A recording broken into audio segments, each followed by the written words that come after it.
Everyone enjoys being on a cruise ship, indulging in the all-inclusive experience, and the feeling of being well taken care of.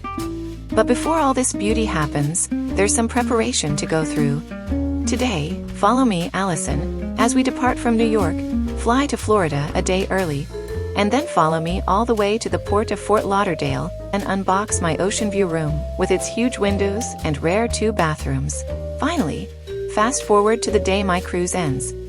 Follow me as we disembark and leave the port for the airport. So no matter which cruise line you're on, some information is bound to help you. Welcome to subscribe to my channel so you won't miss out on my practical cruise experiences. Let's get started right now. If I need to take a flight to board the cruise, I always arrive the night before. Today we're flying to Fort Lauderdale, Florida. Airport code is FLL. After getting off the plane, we took an Uber. It took about 20 minutes to get there. Today we're staying at Hyatt House. There are many restaurants and supermarkets nearby. Now let's do a simple unboxing. Actually, the accommodation the night before the cruise really doesn't matter because all I can think about is getting on the cruise. The next morning we went to the hotel's complimentary breakfast. The portions and variety weren't much, but it's okay. We'll be boarding the cruise soon. Actually, many hotels near the port offer shuttle services to the cruise port, like this Hyatt House, which charges $15 per person. Actually, for the 2 of us, taking an Uber also costs just over $30, so we opted to take an Uber. But unfortunately, we encountered a driver who got lost. He drove around several times before finally getting us to the port.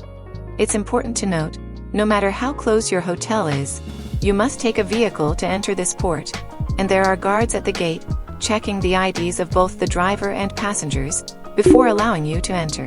When the cruise departs from Fort Lauderdale, it means you'll be boarding at the Port Everglades cruise port. Be aware, Florida has several major cruise cities and ports, so make sure you go to the right one. 30 days before departure, we completed the online check-in on the Holland America Line app. So once we arrived at the terminal, we just used a machine to scan our passports and take photos. And that completed the physical check-in. Once done, we were given a group number. We waited for about 5 minutes, and then it was our turn to board the ship. From start to finish, they didn't check our cruise booking details.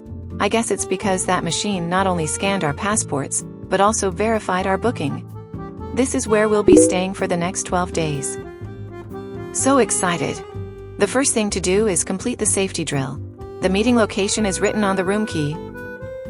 Mine is at B2. Once I got there, they just scanned my card. I can't believe that's all we had to do. Oh, I almost forgot to mention, once you board the ship, there's an envelope at your cabin door. Inside, you'll find your room key. Now, let's do a room tour.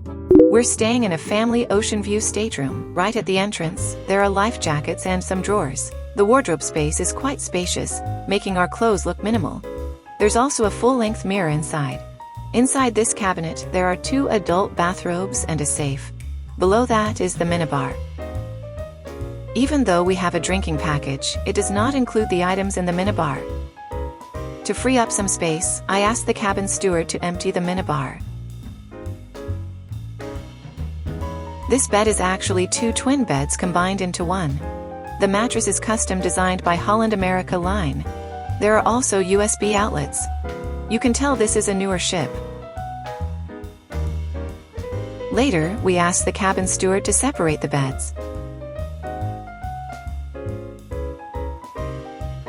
In the corner, there's a small bar area with wine glasses, water glasses, and an ice bucket. Even the desk has extra cabinets. So on checkout day, make sure to check every storage space carefully. The hairdryer is in the drawer.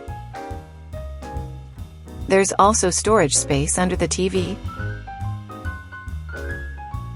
And the sofa in the corner can be opened up to become a sofa bed. And if you open the ceiling here, it will also turn into a bed. So, it's no problem for 4 people to stay in this room. Next comes something special. You don't need to book an expensive suite to have 2 bathrooms. This is bathroom number 1. It has a shower and a sink. Bathroom number 2, which is the main bathroom, has a toilet here, and some shelves for your personal items. It also has a small bathtub, which should be for bathing children. Adults wouldn't fit in it. Finally, there are Oceanview rooms with windows. The size of the window varies depending on the room type, and this window is the largest. I'm 5 feet 2 tall, and I can comfortably recline by this window. Later, I'll fill the entire window with pillows, so I can leisurely lie there reading, drinking and sunbathing. It's so enjoyable. What should I do? I think I've fallen in love with this kind of ocean view room. Balcony rooms are great, but they're not much use if the weather is bad. This kind of ocean view room with large windows, no matter if it's windy, rainy, or sunny outside, the glass makes me feel more in the moment. Additionally, the overall space design of the room is fantastic. It's very comfortable to live in. There's plenty of storage space. And there are even 2 bathrooms. Although for us 2 adults it doesn't make a huge difference. But for families with kids, it's definitely a big bonus. Being able to stay in an ocean view room like this, enjoying the large windows and 2 bathrooms, I'm really very satisfied. Happy times pass so quickly, it's time to say goodbye again. A few days before the end of the cruise, the steward will place the disembarkation information in the room. If you're taking your own luggage off the ship, it's the easiest. Once the cruise completes the docking procedures, the cruise director will announce via broadcast that you can disembark at any time. If you need the cruise to help you take your luggage to the port, you'll need to go to the customer service center when the cruise issues the number tags and get a number tag for the time you want to disembark. It's first come, first served. Then, on the evening before disembarking, you'll hang the number tag on your luggage and leave it in the corridor by your door. The staff will take your luggage. On disembarkation day, you can still go have breakfast first, as long as you leave your room before 8:30. Then you can wait in the buffet or any public area until you hear the announcement for your number. Then you can disembark. Once at the port, you can pick up your luggage at the immigration hall.